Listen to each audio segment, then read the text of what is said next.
नमस्कार, आप देख रहे हैं भारत की बात। मैं आपके साथ शोभना यादव। भारत की बात में बात चुनावी राज्य पंजाब की करते हैं, जहां आने वाले दिनों में वोट डाले जाएंगे, यानी चुनाव होगा।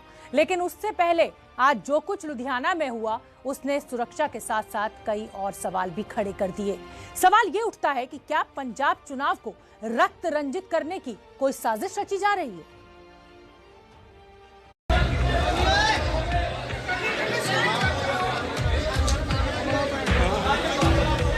चारों तरफ अफरा तफरी मच गई।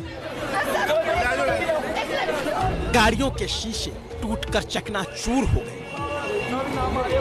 फर्श पर बिखर गए कांच और टूटी हुई दीवार। पंजाब के लुधियाना कोर्ट में आज दोपहर धमाके से आतंक फैल गया। इमारत का मलबा बता रहा है कि धमाका कितना जोरदार रहा। दूसरी मंजिल पर लेडीज टॉयलेट में हुए धमाके से कोर्ट परिसर में हड़कंप मच गया। धमाके में एक शख्स की मौत हो गई, जबकि 4 घायल हैं। देख सकते हैं कि ब्लास्ट इतना भयानक था, इतना जोरदार ब्लास्ट था कि जो ग्लास थे दूर दूर तक ग्लास जो है आप देख सकते हैं कि किस तरह पड़े। जो बाथरूम जो हाल था, बाथरूम के चिथड़े उड़ गए हैं। बाथरूम का एक एक जो ईंट है निकल के बाहर हो गई। धमाका दूसरी मंजिल पर हुआ, लेकिन असर नीचे खड़ी गाड़ियों तक साफ नजर आया। धमाके की इंटेंसिटी का अंदाजा आप लगा सकते हैं। खुफिया सूत्रों का मानना है कि लुधियाना में हुए बम विस्फोट में अमोनियम नाइट्रेट समेत कुछ और विस्फोटकों का इस्तेमाल किया गया होगा।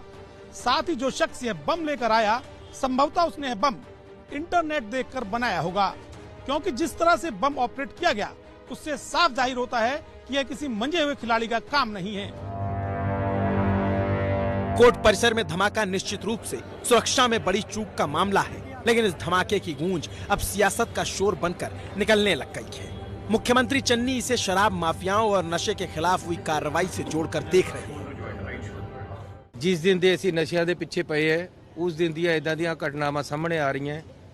ਹਰਮੰਦਰ ਸਾਹਿਬ ਦੇ ਵਿੱਚ ਵੀ ਇੱਕ ਘਟਨਾ ਹੋਈ ਹੈ। ਇਹ ਕਿਸ ਐਂਗਲ ਦੇ ਨਾਲ ਹੈ, ਜਾਂ ਤਾਂ ਇਸ ਪਾਸੇ ਹੈ ਗਿਆ ਆਉਣ ਵਾਲੀਆਂ ਚੋਣਾਂ ਦੇ ਨਾਲ ਕੋਈ ਏਜੰਸੀਆਂ ਪੰਜਾਬ ਦੀ ਅਰਥ ਵਿਵਸਥਾ ਨੂੰ ਭੰਗ ਕਰਕੇ ਡਰਾ ਕੇ ਵੋਟਾਂ ਲੈਣੀਆਂ ਚਾਹੁੰਦੀਆਂ ਪੰਜਾਬ ਦੀਆਂ। साफ है कि सीएम चन्नी का इशारा हाल के दिनों में हुए बेअदबी की कोशिश की तरफ था, जिसने पंजाब के सियासी पारे को बढ़ा दिया। बीजेपी और आम आदमी पार्टी भी विस्फोटक के तार सियासत से जोड़कर देख रही है। कुछ लोग पंजाब का माहौल खराब करना चाहते हैं।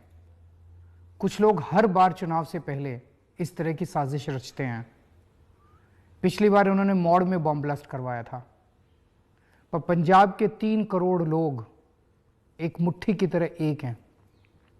यही एकता कुछ लोगों को हजम नहीं हो रही। यदि हम उठा करके देखें, 5 साल पहले भी विधानसभा के चुनाव से पहले इस तरह के प्रयास हुए थे, और एक पॉलिटिकल पार्टी विशेष के संबंध भी, उनके जनप्रतिनिधियों के भी, उनके उनके चुनाव में खड़े होने वाले प्रतिनिधियों के भी सूत्र उन सब घटनाओं से जुड़े थे।